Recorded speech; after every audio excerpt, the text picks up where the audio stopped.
Imagina que estás pacíficamente en tu vuelo rumbo a Japón en medio del Pacífico, cuando de pronto todas las alarmas y sistemas de emergencia saltan. ¿Tienes alguna idea de lo que pasa cuando un avión se queda sin combustible estando a miles y miles de pies de altura? Bueno, en este video te sorprenderemos con la respuesta. Primero que nada, deberás saber que esto no pasa tan seguido. La falta de combustible en los aviones es algo que casi nunca pasa, pero ha ocurrido, así que no tengas tanto miedo. El piloto deberá saber cómo anticipar si el avión tiene o no tiene combustible. En el caso de que por alguna razón desconocida el avión no tenga suficiente combustible, el piloto deberá informar al Departamento de Tráfico Aéreo declarando en emergencia el vuelo, y así la entidad pueda abrirles espacio para que el avión aterrice en el aeropuerto más cercano. De hecho, para que tengas una idea de lo que podría pasar exactamente, te vamos a contar la historia del vuelo 236. Ocurrió un 24 de agosto y todavía se cuenta como una de las grandes hazañas de la aviación. El vuelo 236 desde Toronto a Lisboa, lamentablemente, no pudo llegar a su destino. Había ocurrido lo único que jamás debe pasar en un vuelo comercial. Se habían quedado sin combustible, con 306 personas a bordo. El vuelo transcurría por las 5:36 de la mañana, cuando en ese momento ocurre algo inusual. Los sensores de alarma del combustible comienzan a mostrar un nivel anormal en los depósitos del ala derecha del avión. El capitán Robert Pichet pensó que probablemente se debía a un error en el ordenador. En cualquier caso, creía que no podía ser una fuga de combustible. Finalmente, cuando corroboraron los altos niveles de consumo de combustible, ya era demasiado tarde.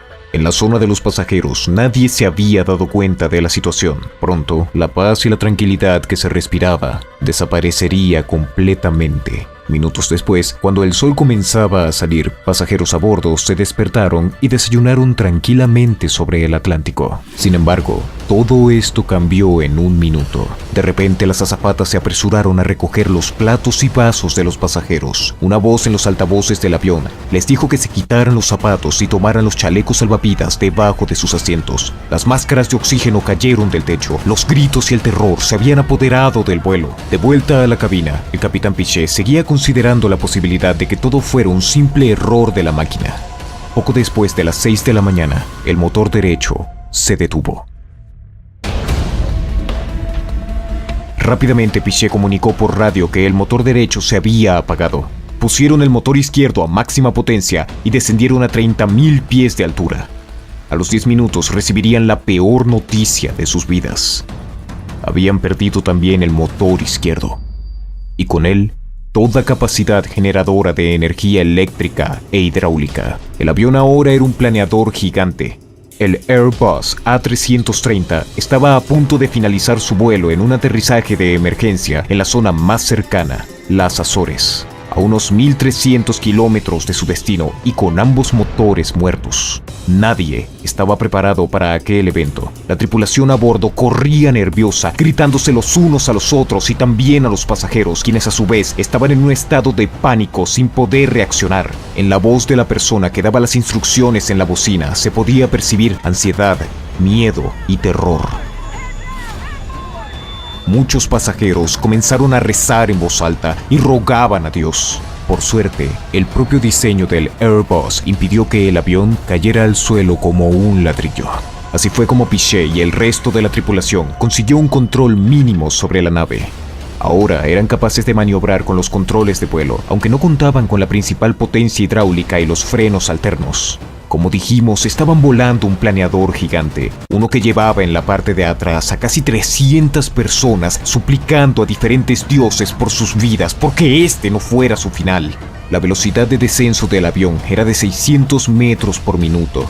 Quizá no parezca gran cosa, pero para los pasajeros dentro de ese avión era una situación parecida a caer en picada. Un aterrizaje de emergencia, uno digno de una película, sin motores y sin combustible.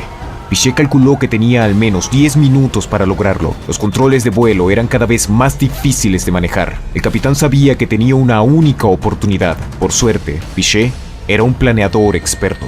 Finalmente, poco antes de las 7 de la mañana, el avión aterrizó con fuerza, a una velocidad de aproximadamente 370 kilómetros por hora, rebotando una vez y luego volviendo a tocar el suelo. Se aplicó el freno de emergencia máximo y el avión se detuvo a 2.300 metros de esa pista. Cuando se detuvo, se habían reventado 8 de los 10 neumáticos. Sin embargo, y lo más importante de todo, habían conseguido el aterrizaje sin ninguna víctima mortal. El vuelo 236 de Air Transat supuso una hazaña de la aviación. Los 120 kilómetros que estuvo sin motores suponen el vuelo comercial más largo de la historia bajo un planeo no deseado. Como puedes ver, si algún día el avión se queda sin combustible en el aire, dependerá completamente de la capacidad, condiciones y circunstancias en las que se encuentre. Y, ¿por qué no?, también de la suerte que éste tenga. ¿Qué te pareció la historia? Coméntanos, ¿qué harías si tú estuvieras en esta situación? Si te ha gustado el video, suscríbete a nuestro canal. Publicamos videos muy interesantes toda la semana.